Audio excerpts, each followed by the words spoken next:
Kementerian Transmigrasi akan memperluas kesempatan bagi warga transmigran di Indonesia untuk bekerja di luar negeri, khususnya di Jepang.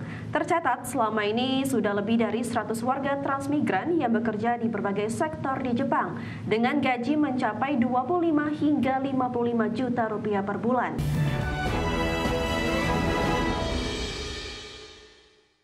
Kita beralih ke informasi berikutnya, pemirsa, ratusan transmigran sudah menjadi tenaga kerja di Jepang. Ya, Kementerian Transmigrasi pun akan memperluas program pengiriman ke Jepang.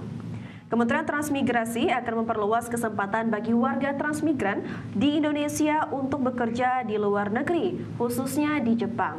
Tercatat selama ini sudah lebih dari 100 warga transmigran yang bekerja di berbagai sektor di Jepang dengan gaji mencapai 25 hingga 55 juta rupiah per bulan. Menteri Transmigrasi M. Iftita Sulaiman Suryanagara menegaskan saat ini Jepang membutuhkan tenaga kerja hingga 40.000 orang dari Indonesia. Hanya saja baru terpenuhi 25.000 tenaga kerja asal Indonesia yang bekerja di 24 sektor seperti sektor pertanian, kelautan, konstruksi, dan perawatan. Bersama dengan Asosiasi Penyelenggara Pemagangan Luar Negeri atau AP2LN, Kementrans menegaskan bahwa pihak Jepang menawarkan agar para transmigran magang di Jepang selama 3 hingga 5 tahun. Itu kami ingin para transmigran itu nanti belajar ke Jepang, melakukan pemagangan. Tadi ada beberapa skema, ada yang 2 tahun, 3 tahun, 5 tahun, bahkan sampai dengan 10 tahun.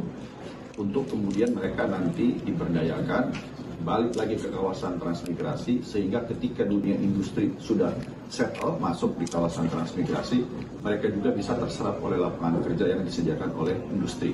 Karena sudah memiliki tambahan wawasan, kemudian networkingnya juga sudah lebih luas.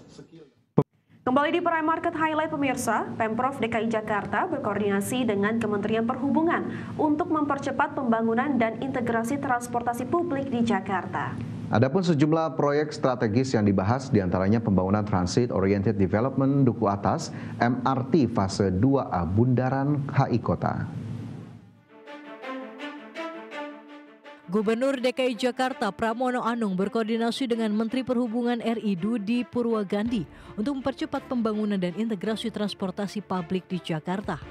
Pramono membahas sejumlah proyek strategis, diantaranya pembangunan Transit Oriented Development atau TOD Duku Atas, MRT fase 2A Bundaran HI Kota, rencana MRT Lintas Barat Timur, serta LRT Jakarta fase 1B Velodrome Manggarai.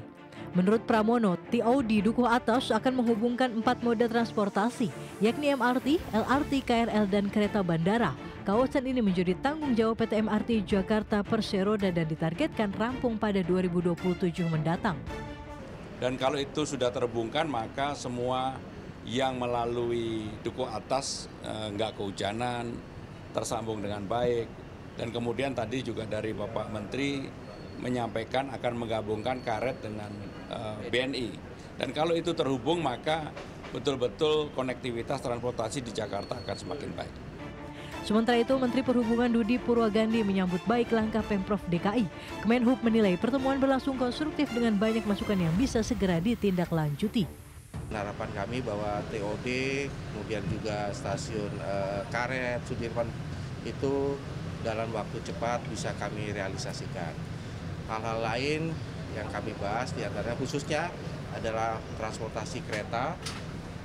Banyak hal yang bisa kami tingkatkan antara pemerintah pusat dengan pemerintah DKI Jakarta, dan kami akan follow up terus sehingga apa yang menjadi harapan masyarakat DKI khususnya berkaitan dengan transportasi publik, kereta api khususnya dapat bisa kami realisasikan dengan cepat.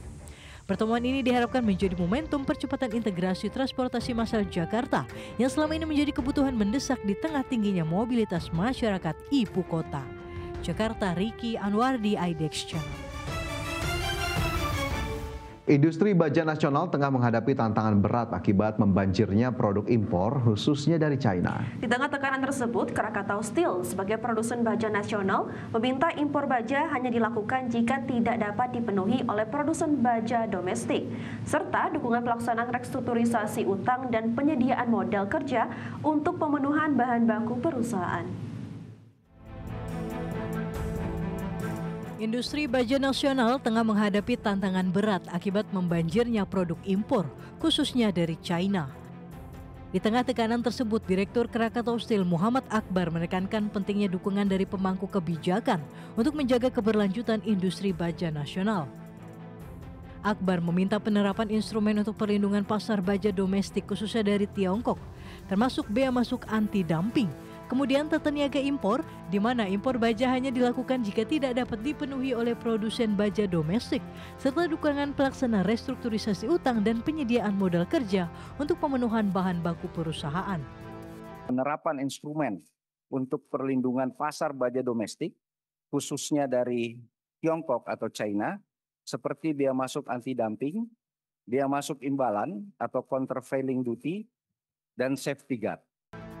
Seperti diketahui, Krakatau Steel masih memiliki sisa utang senilai 1,7 miliar dolar Amerika atau setara 28,34 triliun rupiah.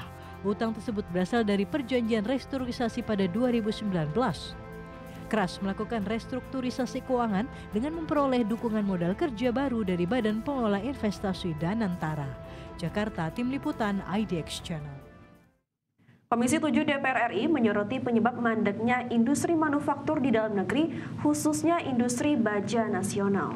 Menurut anggota Komisi 7 Novita Hardini, salah satu faktor utama adalah belum mampunya pemerintah mengatasi ego sektoral antar lembaga atau institusi yang terkait, khususnya dalam menangani persoalan di sektor industri baja nasional dan distribusi gas industri. Novita juga menilai bahwa Krakatau Steel merupakan sektor utama dalam industri baja nasional, namun perusahaan plat merah tersebut kini tengah menghadapi tekanan hebat akibat persaingan global yang semakin ketat. Salah satu pemicunya adalah kebijakan tarif impor baja yang diterapkan Presiden Amerika Serikat saat ini, Donald Trump. Penyebab mandeknya industri manufaktur kita di dalam negeri itu salah satunya karena kita belum mampu mengatasi masalah ego sektoral. Pembatasan kuota dan adanya biaya tambahan ini, Pak, ini menyebabkan seluruh pelaku industri kami itu gulung tikar alias apa ya? Datang dari Menteri Perdagangan Budi Santoso yang meminta ada peraturan lebih tinggi yang mengatur tata niaga pergulaan di Indonesia. Ya, aturan itu diharapkan juga akan semakin mendorong penyerapan gula petani di dalam negeri. Mendak menjabarkan ada 4 upaya yang dapat dilakukan untuk mendukung penyerapan gula petani, yaitu dukungan terhadap petani tebu, mitigasi isu gula kristal rafinasi untuk gula kristal putih bervitamin, penguatan regulasi SNIGKP, dan pengaturan tata kelola gula nasional. Seperti diketahui, tahun ini berdasarkan data Badan Pangan Nasional, konsumsi gula nasional diperkirakan mencapai 2,84 juta ton. Sementara produksi gula kristal putih dalam negeri baru sekitar 2,58 juta ton. Kementerian Perdagangan bersama Bappenas dan KL terkait terus berkoordinasi untuk melakukan pengawasan dalam rangka menjamin distribusi dan ketersediaan barang kebutuhan pokok termasuk GKP. Kementerian Perdagangan juga masih melakukan pengaturan impor gula berdasarkan Peraturan Menteri Perdagangan Nomor 18 Tahun 2025 tentang kebijakan dan pengaturan impor barang pertanian dan peternakan yang diantaranya mengatur ketentuan impor GKM, GKR, dan GKP melalui. Direktur Utama ID Food, Gimoyo, mengungkapkan gula BUMN tidak laku terjual walaupun sudah dilelang dengan harga terendah. Padahal ID Food telah menawarkan harga jual gula putih kepada pedagang dengan nilai terendah yakni Rp14.500 per kilogram.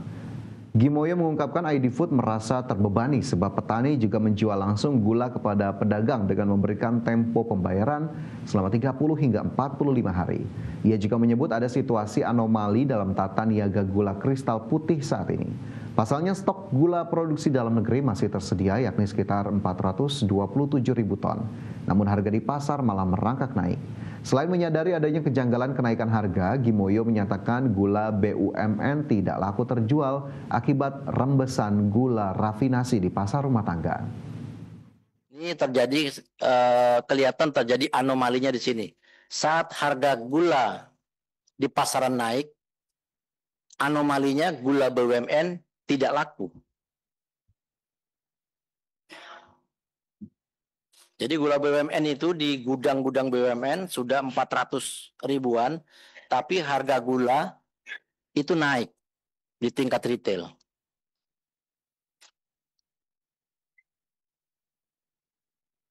Gulanya sampai sekarang kita lelang nggak laku. Nggak ada yang beli.